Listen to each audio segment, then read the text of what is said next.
చెప్పేది లేదు సార్. ఖచ్చితంగా దాన్ని శివకుమారం చంపాలి. మా తమ్ముడు అన్యాయం చేసేటోడు కాడు. మా తమ్ముడు న్యాయాతకుడు. బతకాలి కదా, నా పిల్లలు ఉండరు అని రాత్రి అనక పగలనక కళ్ళకి నీళ్ళు చల్లుకొని కష్టం చేసి 10 రూపాయలు సంపాదించాడు మా తమ్ముడు. కానీ నా భార్యనే అనుకున్నాడు, కానీ నా భార్య ఇంత మోసం చేస్తుంది అనుకోలేదు. అంత మోసం చేసింది సార్. మీరు ఎంతవరకు ఖచ్చితంగా ఆ శివకుమారను రజితని ఇద్దరిని ఊరి గుంజి చంపాలి sir. Okay, so thank you అమ్మా. ఎంత దేవులాట పెట్టింది సార్. ఇప్పుడు ఎవరింటి కోయిలా చిన్న తానమే నెత్తి మీద నీడున్న దానికి సమన్ రాదు సార్.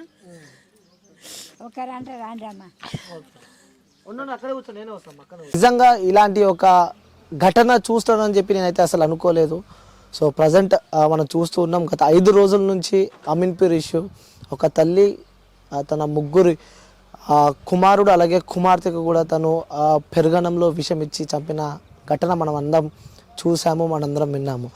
నిజంగా అలాంటి ఒక ఘటన మనం వింటామని చెప్పి కూడా ఎప్పుడు అనుకోవద్దు. సో అలాంటి ఘటన మళ్ళీ వింటామని చెప్పి కూడా మళ్ళీ మనం అనుకోవద్దు. ఎందుకంటే సో నేటి సమాజంలో మనం చూస్తున్నాము, సో పిల్లలు పుడతలేరని చెప్పి కూడా కొన్ని వేలు లక్షలు ఖర్చు చేసి మరి కూడా సో హాస్పిటల్ చుట్టూ తిరిగినా కూడా పుట్టలేని సందర్భాలు మనం చూస్తున్నాం. సో అలాంటిది ఇక్కడ 3 పిల్లలు ఇప్పుడే చేతికొస్తున్న పిల్లలు, ఒకరు 12 సంవత్సరాలు, 9 సంవత్సరాలు, 14 సంవత్సరాలు అటు ఇటు ఉంటాయని చెప్పి కూడా చెప్తూ ఉన్నారు. సో ప్రేమ మోజులో పడి సో ప్రేమించిన అబ్బాయి కోసం ఇక్కడ వాళ్ళకి పెరగనంలో విషం పెట్టి కూడా చంపిందని చెప్పి కూడా పోలీసుల ఇన్వెస్టిగేషన్లో మనకు తెలిసింది. సో అసలు వాస్తవంగా ఈ రజిత అనే అమ్మాయి వాళ్ళ కుటుంబ సభ్యులతో ఎలా ఉండేది, సో ఎన్ని మాట్లాడినా కూడా తీర్చలేనిది బాధ అనే చెప్పుకోవచ్చు. నిజంగా ఆ కుటుంబం చాలా బాధలో ఉంది. ఆ కుటుంబం దగ్గరికి మనం ఇప్పుడు వచ్చేసినాం అన్నమాట. సో వీళ్ళ విలేజ్లో మనం ఉన్నాం. ఎలా ఉండేది, వాళ్ళ కుటుంబ సభ్యులందరూ కూడా ఇక్కడే ఉన్నారు. సో ఎలా ఉండేది ఆ కుటుంబ సభ్యులతో, తను ఎలా ఉండేది, ఇక్కడికి ఫంక్షన్స్ అప్పుడు కానీ లేకుంటే ఏదైనా వాళ్ళ పెళ్ళి ఎలా జరిగింది, సో వీళ్ళతో ఏమంటూ ఉండేది ఎప్పుడు. ఆ పిల్లలు కూడా ఆ కుటుంబ సభ్యులతో కూడా ఎక్కువ ర్యాపో ఉంటుంది, వాళ్ళతో ఎక్కువ కలిసి పరిచయాలు, ప్రేమ, ఆప్యాయతలు ఉంటాయి. కాబట్టి వీళ్ళతో ఎలా ఉండేది కూడా తెలుసుకునే ప్రయత్నం చేద్దామని చెప్పి కూడా వాళ్ళ విలేజ్కి రావడం జరిగింది. సో ఇక్కడ వాళ్ళ చిన్నయ్య వాళ్ళ మదర్ ఎవరైతే ఉన్నారో, సో వాళ్ళ మదర్, వాళ్ళ సిస్టర్స్, వాళ్ళ కుటుంబ సభ్యులందరూ వాళ్ళు ఇక్కడే ఉన్నారు. సో మాట్లాడిద్దాం వాళ్ళతో. చాలామంది ఇంకా ఇక్కడే ఉన్నారు. సో ఇప్పటికీ 5-6 డేస్ వస్తుంది. వాళ్ళ కుటుంబానికి న్యాయం జరగాలని చెప్పి కూడా వాళ్ళు మాట్లాడుతూనే ఉన్నారు. ఇలాంటి ఒక ఘటన మళ్ళీ ఏ ఇంట్లో జరగొద్దు, ఏ కుటుంబంలో జరగొద్దు అని చెప్పి కూడా ఆ కుటుంబ సభ్యులు అయితే చెప్తూ ఉన్నారు. సో వాళ్ళతో మాట్లాడదాం. కొంతమంది ఉన్నారు. ఏంటి, ఎలా ఉండేది ఆ రజిత, ఎలా ఉండేది, సో ప్రజెంట్ ఇప్పుడు అవి కూడా ఒక 5 రోజులు కావస్తుంది కాబట్టి ఎలా ఉంది వాళ్ళ ఇంట్లో సిచ్యువేషన్ కూడా ఎలా ఉంది తెలుసుకునే ప్రయత్నం అయితే చేద్దాం. సో అమ్మ, మీరు ఏమవుతారమ్మా? తోటి కోడలు అవుతాను సార్. ఓకే, రజితకి తోటి కోడలు అవుతాను. ఓకే, ఎలా ఉండేది రజిత మీతో? చాలా బాగుండేది సార్. తనలో ఇట్లాంటి ఆలోచన ఎప్పుడు లేదు. కానీ 2 years నుంచి ఎట్లా మారిపోయిందో ఏమో కానీ చాలా మంచిగా ఉండే, చాలా మారిపోయింది సార్. అంటే ఎలా మార్పు వచ్చింది తనలో? అంటే ఏదన్నా వార్తలలో మనం చూస్తూ ఉన్నాము, ఏదో 10th క్లాస్ గెట్ టుగెదర్ తను వెళ్ళొచ్చిన తర్వాత తను ఇలా అయ్యిందని చెప్పి కూడా మనం వార్తల్లో వింటున్నాం. వాస్తవమైనా చెప్పేది వాళ్ళు? అది వాస్తవం అయినప్పటికీ ఒక 3 months 6 monthsలో ఇంత ఘోరం మాత్రం జరగదు సార్. అది 2-3 years బ్యాక్ ఉండాలి. తనని మెయింటైన్ చేయడం మాత్రం 2-3 years ఉండొచ్చు నాకు తెలిసి. అంతేగాని గెట్ టుగెదర్ తను ఏదో చెప్పాలని చెప్పినట్టుగా అనిపిస్తుంది సార్. మా బావగారికి ఇట్లా చెప్తే తను పంపిస్తాడా లేదా, తన మనసులో ఏముందా అనే ఉద్దేశం మీద చెప్పినట్టుగా ఉంది ఇది మాత్రం. కానీ తను మాత్రం 2 years నుంచి 1 year నుంచి ఇట్లా చేస్తున్నట్టు అనిపిస్తుంది. అంటే ఎప్పుడు మీకు డౌట్ రాలేదా తను మొబైల్ వాడడం కానీ, ఆ చాటింగ్స్ కానీ ఇలాంటివి ఎప్పుడు మీరు చూడలేదా? లేదు సార్, ఎప్పుడు ఇట్లాంటి డౌట్ రాలేదు సార్. ఒకసారి బావకి డౌట్ వచ్చిందంట 3 months బ్యాక్ వచ్చింది. ఏంద్రా ఊకే ఫోన్ మాట్లాడుతున్నావు, ఎవరితో మాట్లాడుతున్నావు అని అంటే, టీచింగ్ చేస్తుంది కాబట్టి టీచింగ్ పర్పస్ లో ఉన్నప్పుడు ఏం అనడానికి రాదు కదా సార్. తను అన్నదంట, ఎండి మా డి మేడం, మా పేరెంట్స్ పిల్లలకించి ఇష్యూ వల్ల చేస్తున్నారు అని ఈ మాటలు అనేది చెప్పేదంట సార్. ఈ మాటలు చెప్పేసేదంట. సరే నేను మాట్లాడితే అని ఫోన్ అడిగేసరికి ఫోన్ కట్ చేసేదంట. లేదు సార్, 1 year కింద నేను నా దగ్గర బాగానే మాట్లాడుతుండే. అయితే 1 year నుంచి ఫోన్ మాట్లాడట్లేదు సార్. నా దగ్గర కూడా ఫోన్ చేసినా గానీ లిఫ్ట్ చేయట్లేదు అతను. ఎందుకని నేను అడగలేకపోయినా సార్. ఇక ఫోన్ మాట్లాడింది ఇంకేమని అడుగుతాం. ఏం లేదు సార్, అసలు ఎట్లాంటి ఘర్షణ లేదు మా ఇద్దరి మధ్యలో. లేదు, మంచిగా ఉంటుండే. ఆ పిల్లలు ఎలా ఉంటుండే? ఆ ముగ్గురు పిల్లలు చాలా మంచిగా ఉంటుండే సార్, చాలా మంచిగా ఉంటుండే. అదే మనం చూస్తున్నాం చివరి తను పెరుగన్నం తిని చనిపోయారని చెప్పి కూడా హాస్పిటల్ వెళ్ళినప్పుడు కూడా మీతో కొంతమంది కుటుంబ సభ్యులతో కూడా తను చెప్పిందని చెప్పి మనం విన్నాము. అక్కడే ఉన్నాం సార్. ఏం చెప్పింది హాస్పిటల్లో? హాస్పిటల్లో చెప్పింది మాత్రము నేను పెరుగన్నం తిన్నాం. మరి పెరుగన్నం తింటే ఇక్కడికి ఎందుకు వచ్చి పడినావు అని అంటే, ఏమో నాకు తెలియదు, మీ బావ తీసుకొచ్చి ఇక్కడ పడేసిన్నాను ఇట్లా మాట్లాడింది. మా ఆడపడుచులు పోయి అడిగితే, మీ తమ్ముడు తెచ్చి నన్ను ఈడేసిండక్క, నాకేమైందో తెలియదు, కాకపోతే నాకు మధ్యరాత్రి గొంతు పట్టినట్టు, గొంతు గట్టిగా నులిమినట్టు అనిపించింది, అరిసేసరికి తీసుకొచ్చిండు అని చెప్పింది. అంతే అంతే అట్లా చెప్పి, కానీ చాలా నటించింది సార్, తను చాలా నటించింది. అటు మీడియా వాళ్ళకి నటించింది, ఇక్కడ పోలీస్ స్టేషన్ సార్ వాళ్ళకి నటించింది, ఇక్కడ బంధుమిత్రుల మధ్య కూడా బాగా నటించింది సార్. తను మస్తు తను వీళ్ళకి పెట్టిన పెరుగన్నమే తను తిన్నదని చెప్పి ఇంకా నమ్ముతున్నారా, లేకపోతే సంథింగ్ ఏదో జరిగి ఉండొచ్చు? లేదు sir, SP sir already release చేసిండు. పోస్ట్ మార్టంలో కూడా ఎటువంటి ఇష్యూ లేదు పెరుగన్నం గురించి ఇట్లా విషం పెట్టిందని. డైరెక్ట్ తన ఈ రిపోర్ట్స్ తీసుకెళ్లి తన ముందర వేసేసరికి, లేదు నేను విషం ఏమి పెట్టలేదు, గొంతు నులిమి చంపినా, టవాల్తో చంపినా అని చెప్పేసిందంట. విన్నప్పుడు మీకేమనిపించింది? అంటే వింటుంటే మనకెట్లో విన్నప్పుడు కాదు సార్, ఆ పిల్లలు పడిన నరకం ఎంత ఇదిగా ఉంటుంది ఒక్కసారి ఆలోచించండి. ప్రతి ఇంట్లో, ప్రతి ఒక్కరి ఇంట్లో పిల్లలు ఉన్నారు, తల్లిదండ్రులు ఉన్నారు. ఇట్లాంటి ఘటన ఎక్కడ వెలుగు చూసలేదు అసలు. ఇట్లాంటి ఘటన ఎక్కడ జరగకూడదు, ఇంకా జరగకూడదు అని అంటే దీని పట్ల మాత్రం ఖచ్చితంగా న్యాయం కావాలి సార్. దీని పట్ల మీరు న్యాయం చేస్తేనే ఇంకొకరి ఇండ్లలో ఇట్లాంటి తప్పులు జరగవు. ఇంకా ఇట్లా శివకుమార్ అట్లాంటి వాళ్ళు ఇంకొకరి కుటుంబంలో మాత్రం కలహాలు రేపడు ఇట్లాంటి ఘటన మాత్రం మనం చూడము. ఇట్లాంటి చేయకపోతే వాడిని ఎన్కౌంటర్ చేయాలి, లేదంటావా నడి రోడ్డు మీద ఉరి అన్నది ఇవ్వాలి, లేదంటారు పెట్రోల్ పోసి అంటే వేయండి. ఇంకొకటి చూసినప్పుడు వానికి భయం పుట్టాలి, వాడిని చూసినప్పుడు ఇతరులకు భయం పుట్టితేనే ఇటువంటి ఘోరాలు మాత్రం ఆపగలుగుతాం. లేదంటారు ఇంతకన్నా ఎక్కువ ఘోరాలు చూస్తాం సార్. మన తెలంగాణ రాష్ట్రంలో మాత్రం ఇట్లాంటి ఘోరాలు ఇంకా ఎక్కువ అయిపోతాయి. సీఎం రేవంత్ రెడ్డి గారికి కానీ ఇంకే రాష్ట్ర ప్రభుత్వానికి, న్యాయస్థానానికి అందరినీ కోరేది ఇది ఒక్కటే సార్. మన తెలంగాణ రాష్ట్రంలో మాత్రం ఇట్లాంటి ఘోరాలు చూడకూడదంటే వీళ్ళిద్దరికి ఖచ్చితంగా ఉరి శిక్ష అయినా చేయాలి, లేదంటే నడి రోడ్డు మీద ఉరుకుతుంటే ఎన్కౌంటర్ చేయన్నా చేయాలి. కానీ వాళ్ళు మాత్రం నశించి చావాలి సార్. ఆ పిల్లలు ఎంత నరకం అనుభవించుంటారు. మూతి మూసుకొని ఒక్క నిమిషం ఆగండి, కళ్ళలోంచి నీళ్ళు వస్తాయి, శ్వాస ఆడదు, ఎంత నరకం చూసుంటారు వాళ్ళు. ఒక్కసారి ఆలోచించండి. ప్రతి కుటుంబంలో ఇట్లాంటి ఘటన, ఒకవేళ నీ ఇంట్లోనే ఇట్లాంటి ఘటన జరిగి ఉంటే మీరు ఏ విధంగా స్పందిస్తారు అసలు? ప్రతి ఇంట్లోనే చిన్నపిల్లలు ఉన్నారు. ఇట్లాంటి పిల్లల్ని ఇట్లా తన చేతులతో ఎట్లా చిదిమేయగలిగింది? ఒక్కసారి ఆలోచించండి. ప్రతి న్యూస్ చూసే ప్రతి ఒక్కరికి కోరుతున్నా, ఇట్లాంటి ఘటన మీ కుటుంబంలో, మీ బంధుమిత్రుల మధ్య జరిగితే ఏ విధంగా స్పందిస్తారో ఈ వీళ్ళిద్దరికి కూడా ఇదే న్యాయంగా తీయండి వీళ్ళిద్దరిని. మాకు కడుపు బాధతోటి మేము చెప్తున్నాం కదా ఉరి తీయండి అని. ఇప్పుడు ప్రతి రాష్ట్ర వ్యాప్తంగా చెప్తున్నారు సార్, తనను ఉంచొద్దు, ఉరి తీయాలి. లేదంటావు ప్రతి ఆడపిల్ల ఇదే క్రమశిక్షణ అనేది కోల్పోతుంది. సమాజం అసలు ఎటుపోతుంది? ఏం మెసేజ్ ఇస్తుంది మనకు? ఎట్లాంటి మెసేజ్ తీసుకుంటున్నాం మనము? ఇట్లాంటి చేయడం వల్ల ఇంకా రాను పిల్లల భవిష్యత్ ఏంటి అసలు? అంత చేయాలని చెప్పి అప్పుడే న్యాయం జరుగుతుంది అని చెప్పి, ఇంకే కుటుంబంలో జరగకూడదు ఉంటుందని చెప్పి కోరుతున్నారు. అవును సార్. ఓకే అమ్మా, అడియా. సో అమ్మ, మీతో ఎలా ఉండేది? మాతోటి మంచిగానే ఉండేది సార్. ఎప్పుడైనా కానీ మంచిగానే ఉండేది. ఏ దావతులకు వచ్చినా మంచిగా ఉండేది. ఏ దానికి వచ్చినా కానీ ఇంత అనుమానం రాలేదు మాకు, ఎన్నడూ రాలేదు. తమ్మితోటి కూడా మంచిగానే ఉండేది. పిల్లలు కూడా మంచిగానే చూసుకునేది. కానీ ఈ మధ్యలో పిల్లలు కొట్టిందంట. అంటే ఒక 3 నెలల నుంచి కూడా తను కొంచెం ఇబ్బంది పెట్టింది పిల్లల్ని అని చెప్పి కూడా మేము విన్నాం. అంతే సారు, అట్లా చేసిందంట. నా కొడుకు పెళ్లికి వచ్చింది, నా మనవని బర్త్డేకి వచ్చింది. ఫస్ట్ ముందే వచ్చింది. గాజులు పెట్టించుకొచ్చిన 2-3 గాజులే ఉంటే గాజులు పెట్టించుకొచ్చిన, బర్త్డేకి వచ్చింది, పెళ్లికి వచ్చింది. మంచిగానే ఉండేది సార్. మాతో అయితే మంచిగానే ఉండేది. కానీ దాని మనసులో ఏమున్నదో తెలియలేదు సార్ మాకు. పిల్లలు 3 పిల్లలు సారు, పొడుగు అయ్యిండ్రు. ఎన్ని లక్షలు పోయినా దొరుకుతారా సార్ పిల్లలు? ఏం చేయనిక సార్ పిల్లలు పోయినాక? తమ్ముడు నిన్నెంత పని చేసి పోయి తమ్ముడు తమ్ముడు నిన్న తమ్మి తమ్ముడు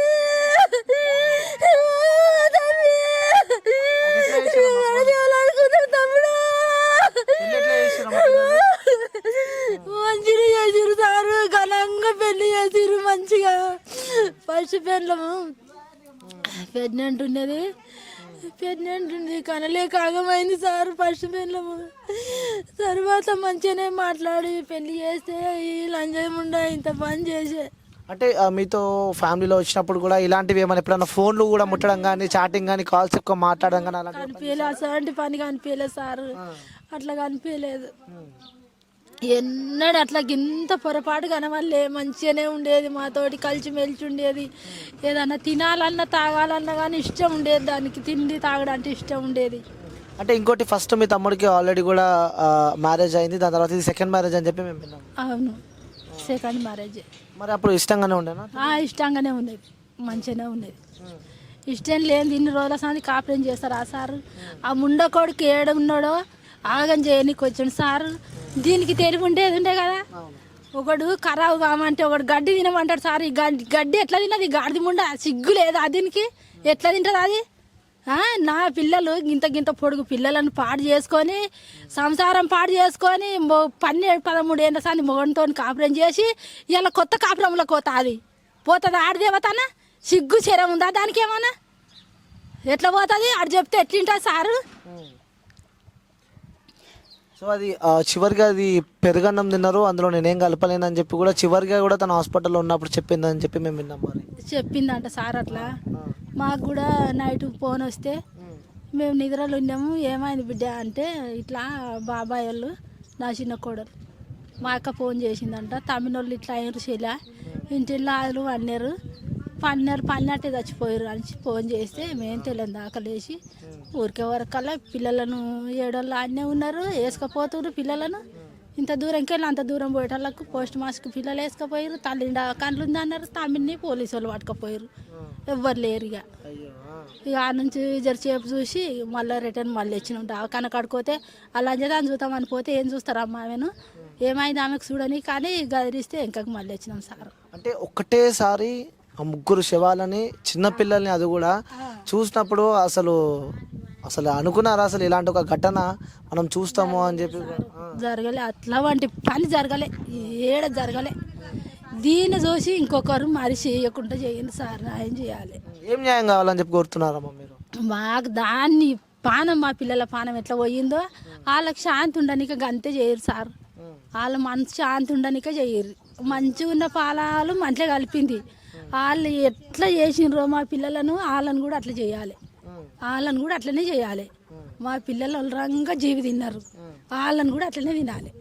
సో అమ్మ మీరు మేమేం చేస్తాం బిడ్డ, ఎన్నడో నాడు వచ్చిరి, 2 ఆల్మోడు వచ్చిరి, మా పుండి తెల్లారబోయిరి, నాకు తెలియదు బిడ్డ. అంటే పెళ్ళి మంచి గణంగానే చేసినావా? మంచిగానే అయ్యింది, మంచిగానే అయ్యింది ఆయన. ఎలా ఉండేది మీ కోడలు మీతోనే? మంచిగానే ఉన్నది, మంచిగానే అందరితో మెదిలింది, మంచిగానే ఉన్నది. ఇంకా కడుపులో ఏమున్నది నాకు తెలియదు. గంతే నాయన. ఏమంటున్నారు మీ కొడుకు? ఏమంటున్నారు ఇప్పుడు? ఏమంటాడు, ఏడుస్తాడు, ఏమంటాడు నాయన. అంటే నీతో మంచి ప్రేమనే ఉండేదా మీ కోడలు? అట్లా ఎట్లున్నావు అని చెప్పి అన్ని మంచిగా ఉన్నది.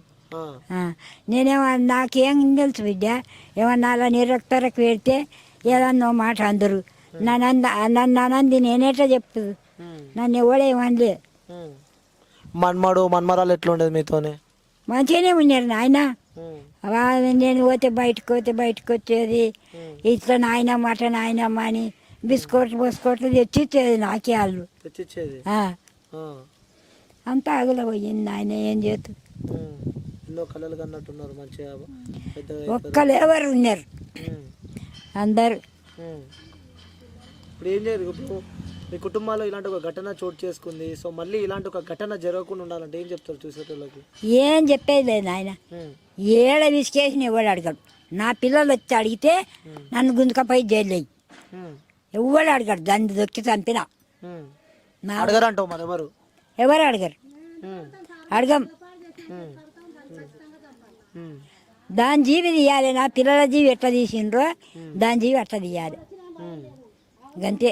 ఓకే, ఇది జరగాలని చెప్పి కోరుకుంటున్నాను. అవును. ఓకే ఓకే అమ్మ. జరగాలి, ఖచ్చితంగా జరగాలి సార్. ఇంత ఇల్లు ఏం చేయనికి, ఆస్తి ఏం చేయనికి, పిల్లలు భూమి ఉండదు. ఒక్కడు ఏడుంటాడు మా తమ్ముడు. భూమి ఉంటే భూమి ఎవరికి అమెరిస్తామని పని చేసింది. వస్తారు, ఎవరు బుక్కడ పెడతారు? ఎంత దేవులాట పెట్టింది సార్. ఇప్పుడు ఎవరింటి కోయిలా చిన్న తానమే, నెత్తి మీద నీడు ఉన్న దానికి సమన్ రాదు సార్. ఒకరంటే రాండి అమ్మా. అమీన్పూర్ ఇష్యూ మనందరికీ తెలిసిందే. సో రజిత అనే అమ్మాయి ఎలా ఉండేది, సో వాళ్ళ విలేజ్కి మనం ఇప్పుడు రావడం జరిగింది. సో ఎవరైతే చెన్నయ్య వాళ్ళ హస్బెండ్ రజిత, తను ఆల్రెడీ ఇప్పుడు రిమాండ్లో ఉంది, జైల్లో ఉంది. సో తనకి ఉరిశిక్ష పడాలి, తనకి ఏదైనా శిక్ష పడాలని చెప్పి కూడా ఇటు కుటుంబ సభ్యులు అందరైతే అంటూ ఉన్నారు. సో ప్రజెంట్ మనతో చెన్నయ్య ఎవరైతే ఉన్నారో, సో రజిత హస్బెండ్ వాళ్ళ సిస్టర్ మన దగ్గర ఉంది, తను మాటలు అడిగి తెలుసుకుందాం. సో ఎలా ఉండేది, ఎందుకంటే ఎప్పటి నుంచో వీళ్ళు చూస్తున్నారు, దగ్గర నుంచి చూస్తున్నారు కాబట్టి. సో వాళ్ళ బ్రదర్, వీళ్ళ తమ్ముడు ఎలా ఉండే, ఇవన్నీ తెలుసుకునే ప్రయత్నం అయితే చేద్దాం. సో అమ్మ, మీ పేరు? నా పేరు రావాలమ్మ సార్. ఏమవుతారు మీరు చెన్నయ్యకి? మా తమ్ముడు సార్. మీ తమ్ముడు. ఓకే, సో ఎలా చూడవచ్చు ఈ ఘటనని, అసలు అనుకున్నారా? మంచిగానే ఉన్నది సారు, మంచిగానే ఉన్నది, మంచిగానే పిల్లలు పుట్టిండ్రు, మంచిగానే ఉన్నారు, అన్నీ మంచిగానే ఉన్నాయి సారు. ఈ సంవత్సరం సందే ఇంకేం ప్రాబ్లం జరిగిందో ఏమైందో, దాని మనసు ఎట్లా మారిందో ఆమె మనసు మాకు తెలియదు సారు.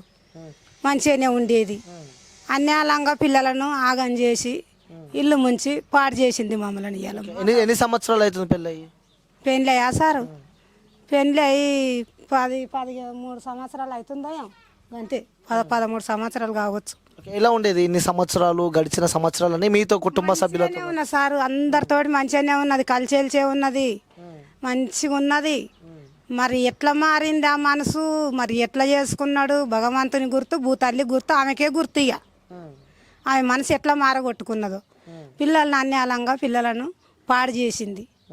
ఇంత ఘోరం ఈ రాష్ట్రంలో లేనన్నా జరిగిందా సార్? ఇంత ఘోరం చేసింది. ఇవాళ మా తమ్ముడిని పాడు చేసి పెట్టింది.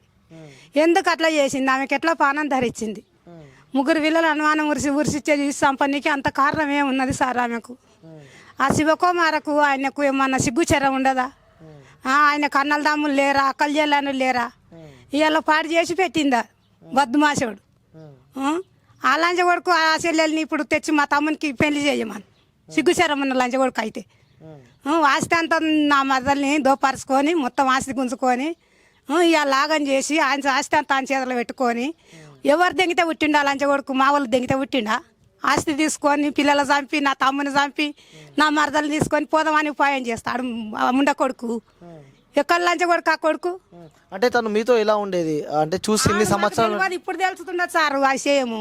అంటే ఈ అమ్మాయి రజిత ఎలా ఉండేది, కుటుంబంలో కలిసి ఉండేదా మీతో కలిసి? ఎప్పుడు మంచిగానే ఉన్నది, ఇప్పుడు తెలుస్తుండదు, మాకు మంచిగానే ఉన్నది. అంటే చూస్తున్నామమ్మా, ఆ పిల్లలు పుట్టక కూడా ఎంతో మంది ఆపరేషన్, ఎన్నో లక్షలు ఖర్చు పెట్టినా కూడా పిల్లలు పుట్టని సందర్భాలు మనం చూస్తున్నాం. కానీ ఇప్పుడు చేతికి అందిన 3 కుమారులని, కూతురు పిల్లలను పాడు చేసిండ్రు సారు.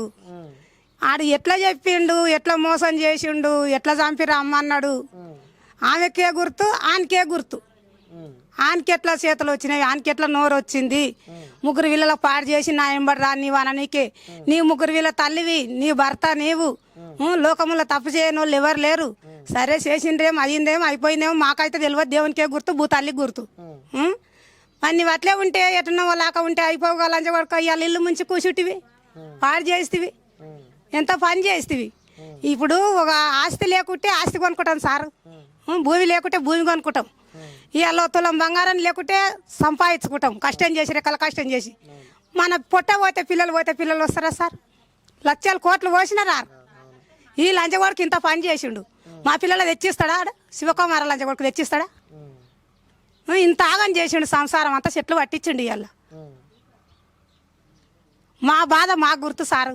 ఆ శివకుమారను రజిత, అది రజిత అంటే దాని పేరు రజిత కానీ అది రజిత కాదు, రవిడే అయ్యింది. అది పెద్ద రవిడే అయ్యింది, రవిడిదే ఇంకా లెక్క. ఆన్ని ఆ శివకుమారను రజితను రవిడి దాన్ని ఇద్దరిని ఉరి గుంజి నా పిల్లలు ఎట్లా చంపిందో ఆ ప్రకారం చంపాలి సార్. మేము నిర్ణయం కోరుకున్నది ఇది. పిల్లలు ఎలా ఉండేవారు ముగ్గురు మీతో? ముగ్గురు పిల్లలు మంచిగా ఉన్నారు సారు. మా పిల్లలు మాకు కలిసి వెలిచి అందరం మంచిగానే ఉన్నాం సార్. మేము పాడు చేసింది మంచిగా ఉంటే నా తమ్ముని మోసం చేసింది నా తల్లి. ఎంత మోసం చేసిందంటే అంత మోసం చేసి పాడు చేసింది. అంటే జీవితంలో పెళ్లి అనేది ఒక అద్భుతం. సో ఆ పెళ్లి ఎలా చేశారు? రజిత కానీ మీ తమ్ముంది కానీ పెళ్లి ఎంత ఘనంగా చేశారా? మంచిగానే చేసినాం సార్. పెళ్లి మంచిగానే చేసినాం. ఏడాది వెళ్ళదాడివే పిల్లలు పుట్టినరు. ఏడాదికి ఒక ఆనపామెకు మంచిగానే పుట్టినరు, మంచిగానే చేసినారు, మంచిగానే పండుగలు చేసినాం. పిల్లలు పుడితే కూడా అన్ని మంచిగానే చేసినాం సార్. ఏది ఇంత గొడవ గుడంగా లొల్లి బొల్లి ఏది లేకున్నది. ఈ 6 నెలలు ఈ సంవత్సరంలోనే ఏం జరిగిందో దేవుని గుర్తు, భూతాల్లి గుర్తు. ఇంకా మాకైతే మీరు ఎప్పుడు చివరిగా రజితతో మీరు మాట్లాడింది ఎప్పుడు? మేము మాట్లాడినాము మంచిగానే. దావతలు అయితే, పండుగలు అయితే, రాకెట్ల పున్నాలు అయితే పోయేది వచ్చేది మంచిగానే ఉండేది. మీరు ఎప్పుడు చివరికి ఎప్పుడు మాట్లాడారు మీరు? మేము 1 సంవత్సరం వెళ్ళే సారు. అప్పుడు మంచిగానే ఉన్నది. సంవత్సరం వెళ్ళి ఇంకా మా ఇంట్లో మా సంసారాలు అయినాయి. మేము పోలే సార్. పోని ఉత్తగానే అబద్ధం మాటలు చెప్పొద్దు. ఇలా జరిగిన తర్వాత మీ తమ్ముడు మీకు కాల్ చేసినప్పుడు మీరేంటి పోయింది అన్న తర్వాత దాకా మాకు తెలియదు ఈ విషయం. పిల్లలు చచ్చిండ్రు, ఇట్లా చెన్నాయ మా పిల్లలు చచ్చిర్రు నా అమ్మ అని నా కొడుకు లేపి చెప్పిన దాకా మాకు తెలియదు సార్. ఇంత మోసం జరిగిందని అనుకోలేము మేము. ఏమంటున్నావు? ఇప్పుడు అయిపోయిన తర్వాత ఆల్రెడీ ఇప్పుడు ఒక 5 రోజులు కలిసి వస్తుంది కదా, మీ తమ్ముడు ఏమంటుంది మీతో? ఎందుకంటే ఆ బాధను ఎవరు చూడలేని బాధ. ఎందుకంటే ఆ కష్టాలు అలాంటివి ఎవరికి రాకూడదు. తమ్ముడు కూడా మస్తు బాధపడి మా తమ్ముడు అగో సారు గుండె వాళ్ళకి గ్లూకోజులు పెట్టిపించి డాకాన చుట్టూ తిరుగుతున్నాం. మేము అందరం మా తమ్ముని చుట్టే ఉన్నాం. మాకు పిల్లలు లేని మాకు నిద్ర వస్తలేదు. కలుకున్న యాదికి వస్తున్నది పిల్లలు. కళ్ళల్లో మెదిలినట్టున్నది సారు. మమ్మల్ని లాగని చేసిపోయింది. మా తమ్ముని పాడు చేసింది సార్. ఇలా దాన్ని అట్లనే ఊరి గురించి ముగ్గురు పిల్లలు ఎట్లా ఊరి పెట్టి చంపిందో అలాంటి కొడుకును అలాంటి వాళ్ళు 2 నుండి పెట్టి చంపని సారు. మాకు మస్తు బాధ ఉండదు. ఆ శివకుమారం లంచ కొడుకు నా బాడు కావున అలాంటి దాన్ని 2 నన్ను మాత ఊరి పెట్టి చంపరు సార్. మీరు ఏమన్నా అనుకోని ఇట్లా అంటున్నాం అమ్మ అనుకున్న సరే. ముగ్గురు పిల్లల పాడు చేసి పెట్టింది. దానికి ఎట్లా పాలన ధరించిందా పాపిష్టి ముండకు. పావిరేళ్ళలాగా పిల్లల పాడు చేసింది సార్. మాకు జీవకుట లేదు. పిల్లలు మంచిగా ఉండేది సార్. ఎవరేమన్నా మమ్మలను మంచిగా పిలిచేది. అక్క అక్క అక్క అని పిలిచేది. అన్యాయంగా పిల్లల పాడు చేసి పెట్టింది. ఓకే, సో చూసే ఆ జనాలకు కానీ ప్రభుత్వానికి కానీ మీరు చెప్పాలంటే ఏం చెప్తారమ్మా? ఏం చెప్పేది లేదు సార్. ఖచ్చితంగా దాన్ని శివకుమారం చంపాలి. మా తమ్ముడు అన్యాయం చేసేటోడు కాడు. మా తమ్ముడు న్యాయాత్కుడు. బతకాలే కదా నా పిల్లలు ఉండరు అని రాత్రి అనగా పగలనక కళ్ళకి నీళ్ళు చల్లుకొని కష్టం చేసి 10 రూపాయలు సంపాదించాడు మా తమ్ముడు. కానీ నా భార్యనే అనుకున్నాడు. కానీ నా భార్య ఇంత మోసం చేస్తుంది అనుకోలేదు. అంత మోసం చేసింది సారు. మీరు ఎంతవరకు ఖచ్చితంగా ఆ శివకుమారను రజితని 2 ఊరి గుంజి చంపాలి sir. Okay, so thank you అమ్మా.